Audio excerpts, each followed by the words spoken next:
Hello, I've got a clip here from Richard Dawkins' latest video entitled, Is Religion Inevitable? He is discussing with Dr. Peter Boghossian, I hope I got the pronunciation correct, and we're going to listen to a clip and then discuss. People believe benign delusions.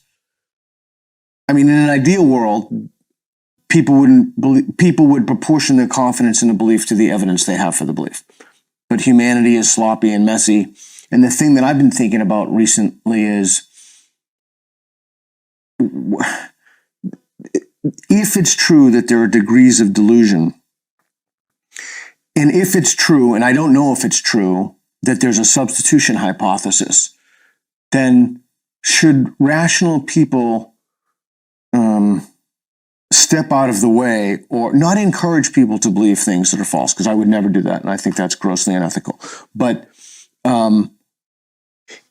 there are certain delusions that are better for people to believe en masse than others. Yeah, so if you've got to believe in a delusion, if there's some law that says there's a certain quotient of deludedness that everybody's got to have, right? And some are more harmless than others. And correct. So, I mean, I sort of feel there's a little bit about Islam and Christianity, yeah. that Islam is such an evil at the moment, or Islamism is such an evil at the moment, that in Africa especially, maybe Christianity is a better alternative, and right. It may be that it's no good trying to preach atheism in Africa, right? And Christianity might be a better alternative. I think Ayaan Hirsi Ali has suggested something similar to that. She has. I think one of the last times I saw you, I did a talk in Kamloops, Canada. Yes, and it was about deprogramming jihadis. Yes. And one of the things that they do when they deprogram jihadis is they don't use atheism or Christianity. They use more benign interpretations of the Quran. Hello, thanks for staying with me. I hope you'll stay for another 3 minutes or so while I just go through some of those points. So yeah, earlier in the video, the concept of substitution hypothesis was raised in connection mainly with people. Well, actually, they're talking about wokeism, and they're more or less saying that wokeism is like a religion, and that a lot of people are giving up religion and moving into wokeism. I don't really want to get into talking about that. I really want to talk about substitution hypothesis and the idea that one can hold, or one should be encouraged to hold, more benign delusions. I want to talk about that, not about this other idea, which, if you're interested, you can go and watch the whole video on what they've got to say about that. But yeah, so Dr. Peter is saying that people seems to be human nature that we tend to be a bit sloppy in our thinking, and we're capable of holding delusions. This is what human beings seem to do. And actually, that seems to be absolutely correct. If we look back through history, we can see delusions are actually a common aspect of everyday life and thought, belief systems, etc., all the way as far back as we can trace, through prehistoric times, even through archaeology. Coming to the present day, we see a world full of delusions. And I'm not saying that I'm absolutely immune to holding delusions myself. I occasionally hold beliefs which I have not properly checked out, and then quite often when I check them out, I end up having to give up those beliefs. So I'm also capable of holding delusions, but I'd like to say that for myself, I've got a zero tolerance to holding any delusions, and I've got a zero tolerance for delusions in general.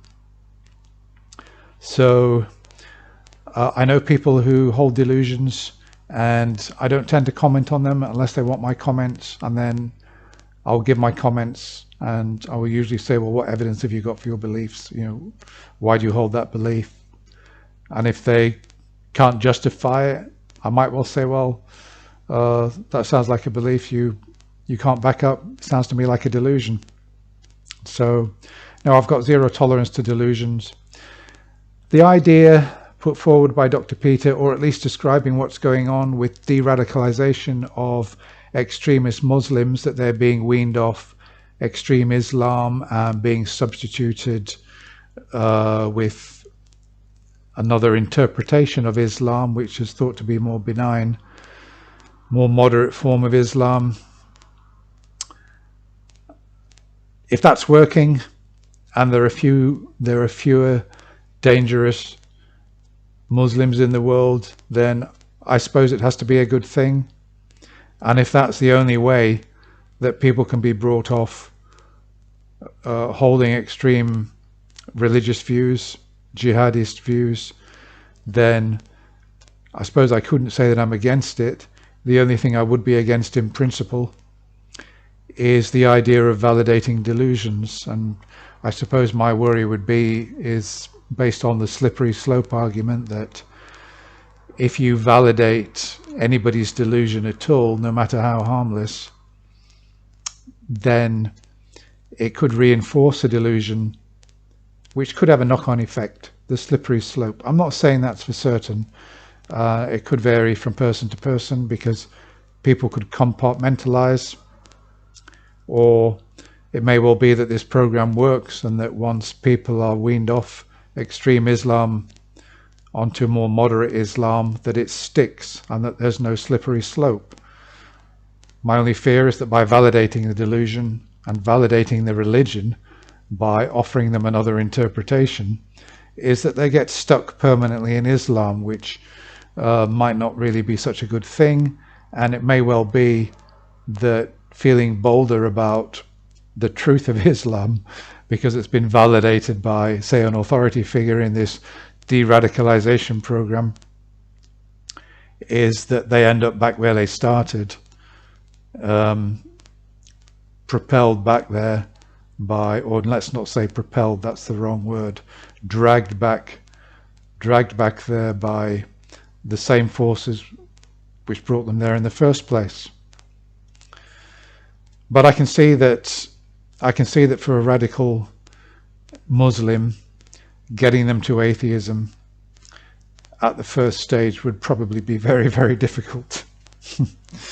Yeah, so what Dawkins said, of course, about if people are going to hold delusions, and it seems that people do hold delusions, it's better to hold a less dangerous delusion. Well, of course, I can't argue with that reasoning. We've seen there are big differences in the delusions that people hold. There's a delusion of the type that Andrea Yates held when she killed her children.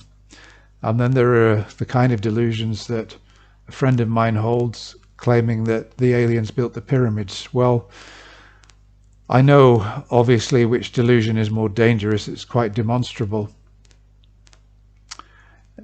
But in terms of what Dawkins is saying about Africa, is it really the case that Africa would be better off if it was all Christian and no Muslim? What have Christians done in Africa? What have Catholics done in Africa? They've helped to spread AIDS by depriving people of contraception. They have deprived women of health care who needed abortions. They've led to their policies, their religious dogmas and doctrines have led to big increases in population. So I'm not really convinced that that's actually the case. And we've also seen the problem of sectarian Christianity, for example, in Northern Ireland, just to give one example, all the bloodshed there was there, and there may well be a lot of sectarianism. We could see it developing in Africa where there are different Christian sects. And we've seen some horrible things happening in Africa, the way that, in fact, I reported just 2 months ago on a case where a Christian pastor in Africa claimed that the end times were coming, and he encouraged people to starve themselves to death. So, you know, crazy things are happening, bad things are happening in Africa on account of Christianity, not just Islam. So I'm not too sure about Richard Dawkins' claim that Christianity would be better for Africa than Islam. Maybe it's the case, I don't know, I haven't studied all the statistics, but I don't really see how that comment is really of much value or use anyway, because if you wanted to achieve that outcome, how would you do it? What is Richard Dawkins going to do? Set up some kind of, I don't know, Dawkins Foundation for conversion of Muslims in Africa to Christianity? I mean, that would sound absolutely absurd coming from the man who wrote the God Delusion, wouldn't it? He's talking in principle, I know he is, and there's no way that that is going to happen anyway. It looks to me like Islam has sort of won the battle in Africa, as far as I can see.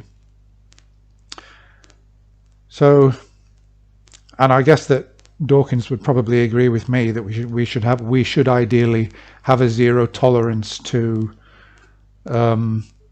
delusions, and that we should not validate even a single delusion and not encourage anybody to substitute one set of delusions for another, even though it's going to happen. And I've highlighted several cases of this with Christians deconverting and going to some kind of other religion, some kind of belief that the consciousness somehow survives, the belief that the universe is somehow intelligent, pantheism, woo, whatever you want to call it. We've seen this time and time again. So yeah, we know all about substitution hypothesis. We see examples of it all the time. Yeah, so that's about it really. Yeah, can't think of anything else to say. Let me know what you think. I'll be really interested in your comments on that particular conversation, and whether you agree with me. Well, you probably will agree with me that we should have a zero tolerance to delusions. But what about this proposition, and what about the suggestion that Dawkins made that Christianity is more benign, is less harmful in Africa than Islam, and Dr. Peter's example of jihadis being de-radicalized by converting them to a kind of less dangerous form of Islam? I'll be interested in your comments. That's all for now. Thank you for watching. Goodbye.